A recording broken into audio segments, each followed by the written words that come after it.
Friends, welcome back to our channel படித்ததில் பிடித்தது.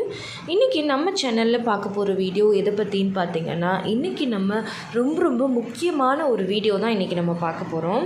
இது வரைக்கும் நம்ம பார்த்தது எல்லாத்தையும் விட இன்றைக்கி நம்ம பார்க்க போகிறது தான் ரொம்ப இம்பார்ட்டண்ட். அதுலேயும் குழந்தை பாக்கியம் தள்ளி போயிட்டுருக்கிறவங்களுக்கு, ரொம்ப வருஷமாக குழந்தைக்காக முயற்சி பண்ணிகிட்ருக்கிறவங்களுக்கு, குழந்தைக்காக காத்திருக்கிறவங்களுக்கு இந்த வீடியோ ரொம்ப முக்கியமாக இருக்கும் அப்படின்னு நான் நம்புகிறேன். எதனால் அப்படின்னு கேட்டிங்க அப்படின்னா, நம்ம என்ன தான் நம்ம ஒரு பக்கம் ட்ரீட்மெண்ட், ஒரு பக்கம் ஹோம் ரெமெடிஸ், ஒரு பக்கம் தெய்வ நம்பிக்கை, பரிகாரங்கள், விரதங்கள்னு நம்ம என்னென்னவோ குழந்தைக்காக பண்ணாலும் நம்ம மனசு அப்படிங்கிற ஒரு விஷயம் சரியாக இல்லை. அதில் ஏகப்பட்ட டிப்ரெஷன்ஸ், ஸ்ட்ரெஸ், அப்புறமா டென்ஷன்ஸ், வருத்தங்கள், கவலைகள் இது எல்லாமே இருந்துச்சு அப்படின்னா நம்ம எவ்வளோ பண்ணியுமே பார்த்திங்கன்னா அது எதுவுமே நமக்கு சக்ஸஸ் ஆகாது. ஏன்னா அந்தளவுக்கு நமக்கு மனசுக்கு, நம்மளோட எண்ணங்களுக்கு ஒரு பவர் இருக்குது. இது இந்த காலத்தில் நான் சொல்லி உங்களுக்கு தெரியணும்னு இது இல்லை. நீங்கள் கண்டிப்பாக நிறைய வீடியோஸ் பார்ப்பீங்க, புக்ஸ் படிப்பீங்க, நிறைய பேரோட ஸ்பீச் கேட்டிருப்பீங்க. ஸோ அதிலெல்லாம் தெரிஞ்சிருக்கும் நம்மளோட மன வலிமை அப்படிங்கிறது எவ்வளோ பவர்ஃபுல் அப்படின்னு. நம்ம எவ்வளோக்கு எவ்வளோ நம்ம பாசிட்டிவாக திங்க் பண்ணுறோமோ அவ்வளோக்கு அவ்வளோ நமக்கு நல்லது நடக்கும் அப்படிங்கிறது தான் இப்போ இருக்கிற ஒரு ரீசெண்டான ஒரு ட்ரெண்ட் அப்படின்னு சொல்லலாம். ஏன்னா நம்ம எதை நினைக்கிறோமோ அதுவாகவே நம்ம வாழ்கிறோம் அப்படிங்கிறது தான் உண்மை. அப்படி இருக்கிறப்போ நிறைய பேர் பார்த்திங்கன்னா நம்ம சேனலில் குழந்தைக்காக ரொம்ப வருஷமாக, இப்போ 10 வருஷம், 15 வருஷம், அதே மாதிரி 3 வருஷம், 4 வருஷம், 5 வருஷம்னு நிறைய பேர் குழந்தை இல்லை, எனக்கு இன்னும் குழந்தை இல்லை, ஆனால் அதனால நான் நிறைய பிரச்சனைகளை சோஷியலாகவும் சந்திக்கிறேன். அதாவது சொசைட்டியில் சுற்றி இருக்கிறவங்களால், என்னோடய ஃபேமிலி மெம்பர்ஸால், அதே மாதிரி நானே ரொம்ப என்னை நான் கவலைப்படுத்திக்கிறேன், கஷ்டப்படுத்திக்கிறேன் அப்படின்னு சொல்லிட்டு நிறைய பேர் சொல்கிறாங்க.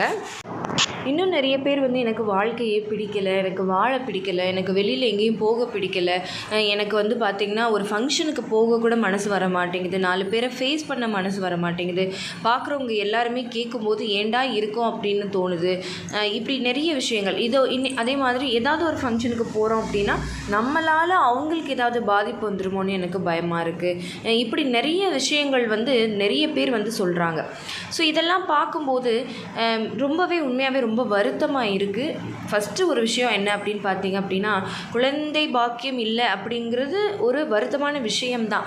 அதாவது எப்படின்னா, ஓகே, நம்ம ஆசைப்பட்ட ஒரு விஷயம் நமக்கு கிடைக்கல. இப்போ எப்படி சில பேருக்கு பார்த்திங்கன்னா நல்ல ஜாப் போகணும், நல்ல வேலைக்கு போகணும் அப்படின்னு நினைப்பாங்க.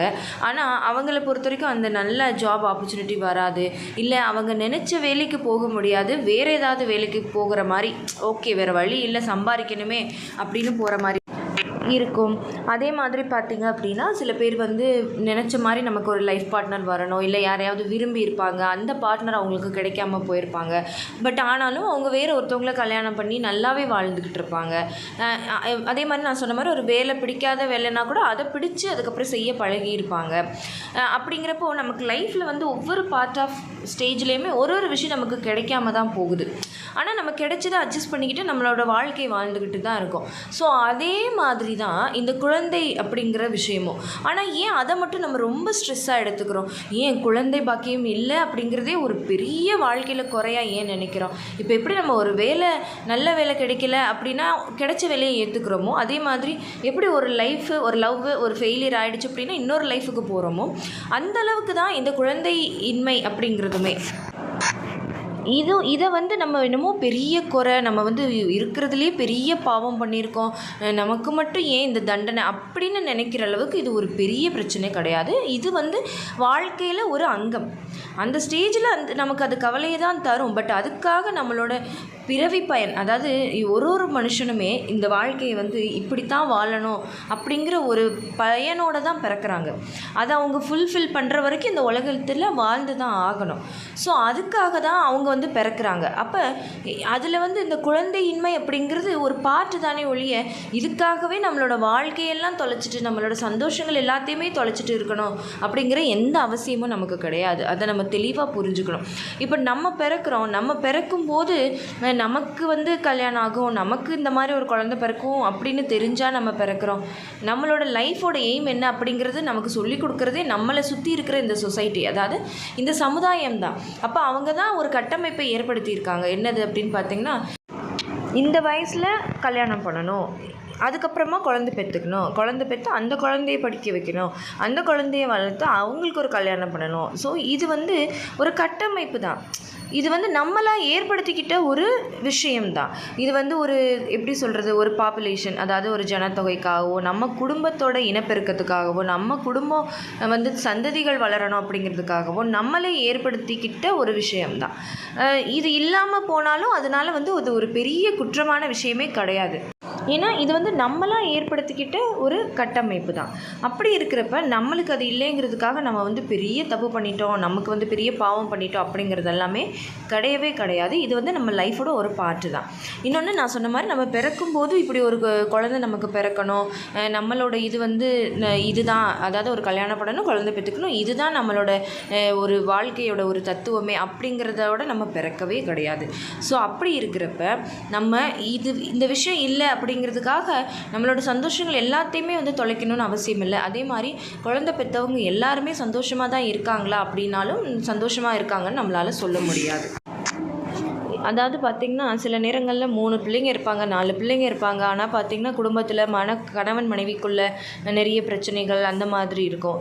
ஆனால் அதே சமயத்தில் குழந்தை இல்லை அப்படின்னா கூட நம்ம நினச்சா நம்ம கணவரோடவோ நம்ம மனைவியோடவோ நம்ம வந்து ரொம்ப அன்பை பகிர்ந்துக்க முடியும். நம்ம வந்து சந்தோஷமாக நம்மளோட லைஃப்பை வந்து நம்ம லீட் பண்ண முடியும். மற்ற விதத்தில் நம்ம எப்படி நம்ம முன்னேற்றம் அடைகிறது அப்படிங்கிறத நம்ம நினைக்க முடியும். ஸோ அந்த மாதிரி நீங்கள் வந்து வேறு என்ன விதத்தில் உங்களை வந்து நீங்கள் டைவர்ட் பண்ணலாம் அப்படிங்கிறத பார்த்து, வாழ்க்கையில் வேறு என்ன விதத்தில் நீங்கள் சாதிக்க முடியும் அப்படிங்கிறத பார்த்து நீங்கள் சந்தோஷமாக இருக்கலாம். இதுக்காக வந்து உங்களை சுற்றி இருக்கிறவங்க, உங்களை நல்லா தெரிஞ்சவங்க கண்டிப்பாக இந்த கேள்வியை கேட்கவே மாட்டாங்க. ஏன்னா அதனால் நீங்கள் பாதிக்கப்படுவீங்க அப்படிங்கிறது அவங்களுக்கு தெரியும். தெரியாதவங்க கேட்குறாங்களா, அவங்கக்கிட்ட கேட்கும்போது உங்ககிட்ட கேட்கும்போது ஆமாம் எனக்கு குழந்தை இருக்குது அப்படின்னு தைரியமாக நிமிர்ந்து சொல்லிட்டு போயிருங்க. எல்லார்கிட்டையுமே வந்து நீங்கள் எக்ஸ்பிளைன் பண்ணிக்கிட்டு இருக்கணும், உங்களை பற்றி சொல்லணும் அப்படிங்கிற அவசியம் இல்லை. கண்டிப்பாக உங்களை சுற்றி இருக்கிறவங்க, உங்களை பற்றி தெரிஞ்சவங்க இந்த மாதிரி கேள்விகளை கேட்குறத கண்டிப்பாக அவாய்ட் பண்ணுவாங்க. ஸோ அதை புரிஞ்சுக்கோங்க. அதே மாதிரி ஒரு ஃபங்க்ஷனுக்கு என்னால் போக முடியல, அந்த மாதிரியான எண்ணங்கள் எல்லாமே தேவையில்லாதது.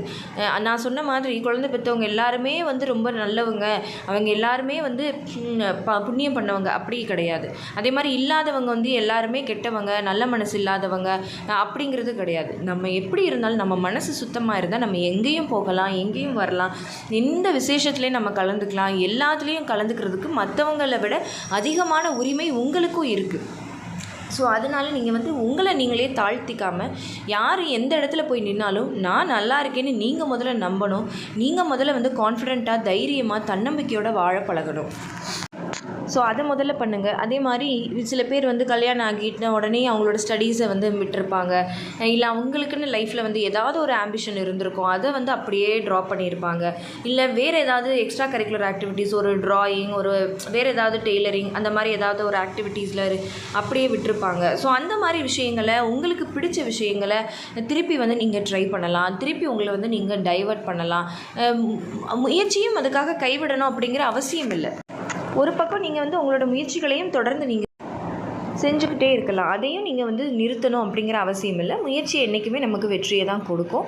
ஸோ முழு நம்பிக்கையோடு ஒரு பக்கம் நீங்கள் இருங்க. அதுக்காக வந்து ரொம்ப வருஷம், அதாவது நான் சொல்கிறது ஒரு மோர் தேன் 10 இயர்ஸ்க்கு அப்புறமா இனிமேல் நமக்கு வாழ்க்கையே அவ்வளோதாங்கிற முடிவுக்கு மட்டும் யாரும் வந்துடாதீங்க. அதை தான் நான் சொல்ல வரேன். அண்டு ரீசெண்டாக வந்து ஒரு வீடியோ நானும் பார்த்தேன். அதாவது ஒரு குருஜியோட ஒரு ஸ்பீச், அதாவது குழந்தை இல்லாதவங்களுக்காக. ஸோ அந்த வீடியோ வந்து நான் என்னோடய டிஸ்கிரிப்ஷனில் லிங்க் கொடுக்குறேன். நீங்கள் அதை பார்த்தீங்க அப்படின்னா இன்னுமே உங்களுக்கு வந்து மைண்டு நல்லாவே ரிலீஃப் ஆகும். ஓகே ஃப்ரெண்ட்ஸ், இந்த வீடியோ கண்டிப்பாக உங்களுக்கு யூஸ்ஃபுல்லாக இருந்திருக்கும்னு நினைக்கிறேன். இந்த வீடியோ உங்களுக்கு யூஸ்ஃபுல்லாக இருந்திருந்தால் மறக்காமல் லைக் பண்ணுங்கள், கமெண்ட் பண்ணுங்கள். உங்கள் ஃபேமிலி அண்ட் ஃப்ரெண்ட்ஸுக்கும் இந்த வீடியோவை மறக்காமல் ஷேர் பண்ணுங்கள். அப்போ தான் எல்லாருக்குமே ரொம்ப யூஸ்ஃபுல்லாக இருக்கும். அண்ட் நம்ம படித்ததில் பிடித்தது சேனலை இது வரைக்கும் சப்ஸ்கிரைப் பண்ணாமையே பார்த்துட்ருக்கீங்க அப்படின்னா மறக்காமல் சப்ஸ்கிரைப் பண்ணிக்கோங்க. பக்கத்தில் இருக்கிற பெல் ஐக்கானையும் சேர்த்து கிளிக் பண்ணி ஆள் கொடுத்து வச்சுருங்க. ஓகே ஃப்ரெண்ட்ஸ், பாய், தேங்க்யூ.